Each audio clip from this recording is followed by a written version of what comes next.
Hello friends, स्वागत है आपका अपने यूट्यूब चैनल टेक वाला गोविंद में। तो वीडियो में हम आज बात करने वाले हैं कि झारखंड सरकार का अबुआ आवास योजना जो आवेदन फॉर्म है उसको कैसे भरा जाएगा। ठीक है फ्रेंड्स, तो वीडियो में आप लास्ट तक बने रहिएगा और वीडियो का कोई भी पार्ट आप मिस मत कीजिएगा। तो फ्रेंड्स, अगर आप हमारे यूट्यूब चैनल पर नए नए आए हैं तो प्लीज़ चैनल को एक सब्सक्राइब और बेल आइकन ऑन कर लीजिएगा। ठीक है, आप लोगों के लिए बहुत ही महत्वपूर्ण वीडियो आती रहती है और आती रहेगी। ठीक है, तो सबसे पहले मैं आपको बताता हूँ उसमें क्या भरना है। आपको ये दो दो पार्ट में ये फॉर्म आपको मिलेगा, एक फर्स्ट पेज एक सेकेंड पेज। ठीक है, तो आपको फर्स्ट पेज भरना होगा। तो ये है फर्स्ट पेज, उसके नीचे जस्ट नीचे ये सेकेंड पेज है। ठीक है, तो हम आपको स्टेप बाय स्टेप भर के बताएंगे कि कैसे भरा जाएगा। ठीक है, तो सबसे पहले आपको यहाँ पे तिथि दिखाई दे रहा होगा, तो आप इसमें तिथि डेट भर दीजिए।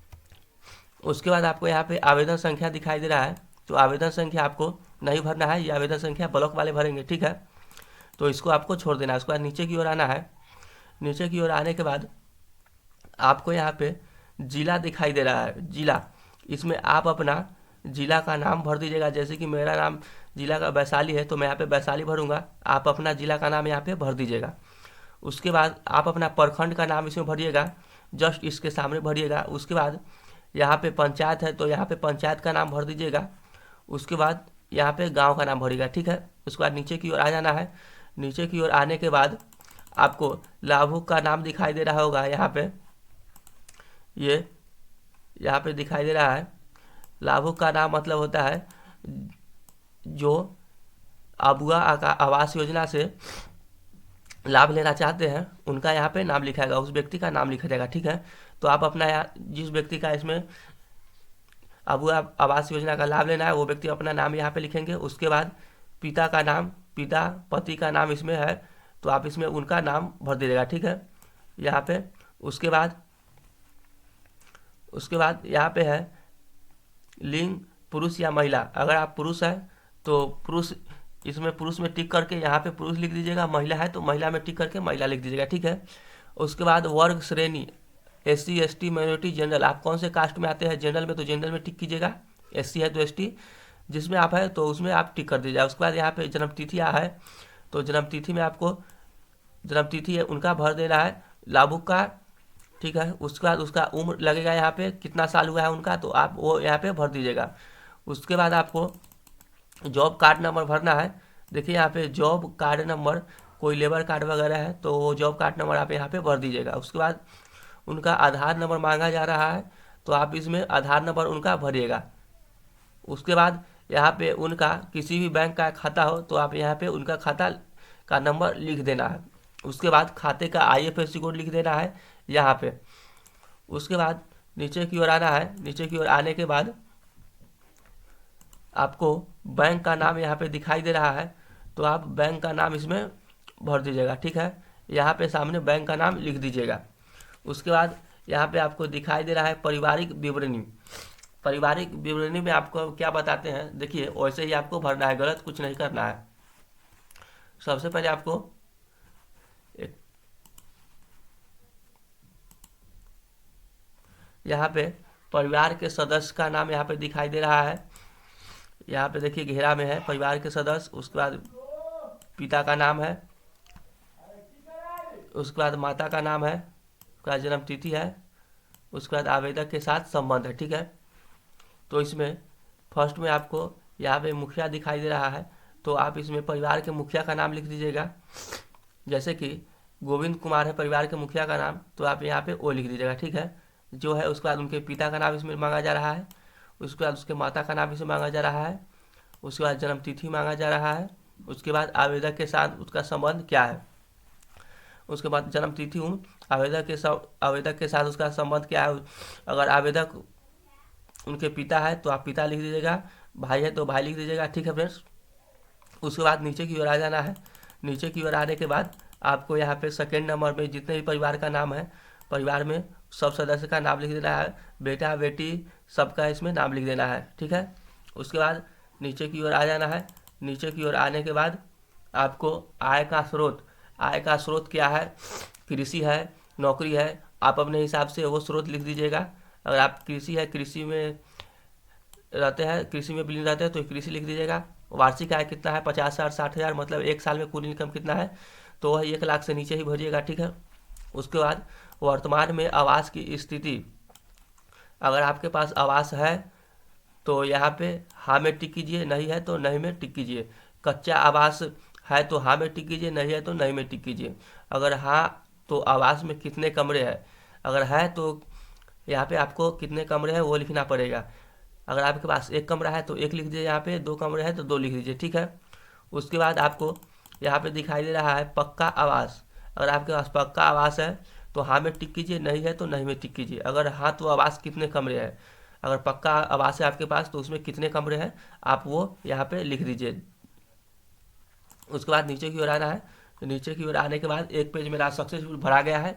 उसके बाद सेकेंड पेज में आते हैं, आवास बनाए जाने वाले, देखिए यहाँ पे लिखा हुआ है आवास बनाए जाने वाले ज़मीन का विवरण आपको यहाँ पे मांगा जा रहा है, ठीक है। तो उसका जो आवास जिस ज़मीन पे आप बना रहे हैं उसका प्लॉट नंबर यहाँ पे मांगा जा रहा है, तो आप यहाँ पे प्लॉट नंबर लिख दीजिएगा, ठीक है। उसके बाद नीचे की ओर आ जाना है। नीचे की ओर आने के बाद यहाँ पे देखिए भूमि की प्रकृति और 1 मिनट फ्रेंड्स, भूमि की प्रकृति यथा गैर मजरूआ रियायती वन भूमि अधिकृत जमीन, किस प्रकार का आपका ज़मीन है, मजरूआ है, रेती है, वन भूमि है, इस प्रकार आप यहाँ पे लिख दीजिएगा अपने अनुसार से जिस प्रकार का आपका ज़मीन है। यदि विवादित ज़मीन है तो हाँ में टिक कीजिए, अगर यदि विवादित ज़मीन नहीं है तो नहीं में टिक कीजिएगा।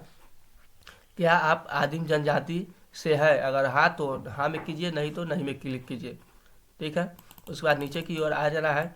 नीचे की ओर आने के बाद आपको यहाँ पे क्या कानूनी तौर पर रिहा किए गए बंधुआ मजदूर है, तो अगर आप बंधुआ मजदूर है तो हाँ में टिक कीजिए और नहीं तो नहीं में टिक कीजिए। उसके बाद क्या आप दिव्यांग है, क्या आप विकलांग, विकलांग को कहा जाता है, तो क्या आप विकलांग है तो हाँ में टिक कीजिए और नहीं तो नहीं में टिक कीजिए। क्या आप प्राकृतिक आपदा के शिकार है, तो अगर है मतलब कि आपका जब बाढ़ वगैरह आया था तो आपका घर बाढ़ में दह गया था, ये सब आपदा हुआ, तो इससे अगर आप शिकार है तो हाँ में टिक कीजिए, नहीं तो नहीं में टिक कीजिए। क्या पूर्व में प्रधानमंत्री आवास योजना ग्रामीण बाबा साहेब भीमराव अंबेडकर आवास योजना से लाभ मिला है आपको, हाँ तो हाँ में टिक कीजिए, नहीं तो नहीं में टिक कीजिए, ठीक है। उसके बाद नीचे की ओर आ जाना है। नीचे की ओर आने के बाद आपको यहाँ पे दिखाई दे रहा है क्या परिवार में 3-4 पहिया वाहन मछली पकड़ने वाली नाव है, अगर है तो हाँ, नहीं तो नहीं में टिक कीजिए। उसके बाद आना है यहाँ पे क्या परिवार में कोई सदस्य सरकारी सेवारत सेवानिवृत्ति नौकरी में है, अगर है तो हाँ में टिक कीजिए, नहीं तो नहीं में टिक कीजिए, ठीक है। उसके बाद नीचे की ओर आ जाना है। नीचे की ओर आने के बाद आपको देखिए यहाँ पे क्या परिवार में कोई सदस्य चुनाव द्वारा जनप्रतिनिधि चयनित किया गया है, अगर हाँ तो हाँ, नहीं तो नहीं में। क्या परिवार में कोई सदस्य आयकर इनकम टैक्स दाता है, कोई इनकम टैक्स भरते हैं आपके फैमिली में, तो हाँ में, नहीं तो नहीं में टिक कीजिएगा। क्या परिवार का कोई सदस्य व्यवसायिक कर प्रोफेशनल टैक्स दाता है, हाँ तो हाँ में, नहीं तो नहीं में देखिएगा अपने हिसाब से। जस्ट नीचे आते रहिएगा। नीचे आने के बाद आपको यहाँ पे दिखाई दे रहा है क्या परिवार में रेफ्रिजरेटर है, हाँ तो हाँ में टिक कीजिए, नहीं तो नहीं में टिक कीजिए। क्या परिवार में 2.5 एकड़ से ज़्यादा संचित भूमि है, हाँ तो हाँ, नहीं तो नहीं में टिक कीजिएगा। क्या परिवार के पास 5 एकड़ से ज़्यादा संचित भूमि है, नहीं ही होगा लगभग, तो आप नहीं में टिक कीजिएगा, है तो हाँ में टिक कीजिएगा, ठीक है। उसके बाद यहाँ पे स्व घोषणा है, कुछ आपको ये पढ़ लेना है। मेरे द्वारा दी गई सभी सूचना सही है एवं गलत सूचना के लिए मैं स्वयं जिम्मेदार हूँ। यदि मेरे द्वारा गलत सूचना दी जाती है तो मेरे ऊपर कानूनी कार्रवाई की जा सकती है।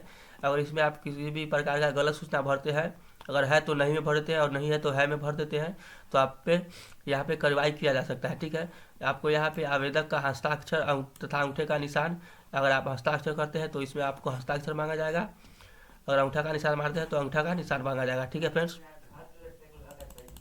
उसके बाद आपको नीचे की ओर आ जाना है। नीचे की ओर आने के बाद अब ऐसे सोचे का ये आपको कुछ नहीं भरना है, ये आपको भरेंगे ये पूरा तिथि, आवेदक संख्या, ये सब भरेंगे ब्लॉक वाले, ठीक है।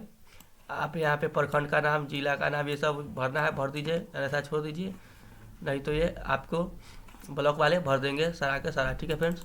तो मेरा वीडियो अगर आपको पसंद आया होगा तो वीडियो को एक लाइक और चैनल को सब्सक्राइब कर दीजिएगा। ठीक है फ्रेंड्स, मिलते हैं नेक्स्ट वीडियो में, तब तक के लिए बाय।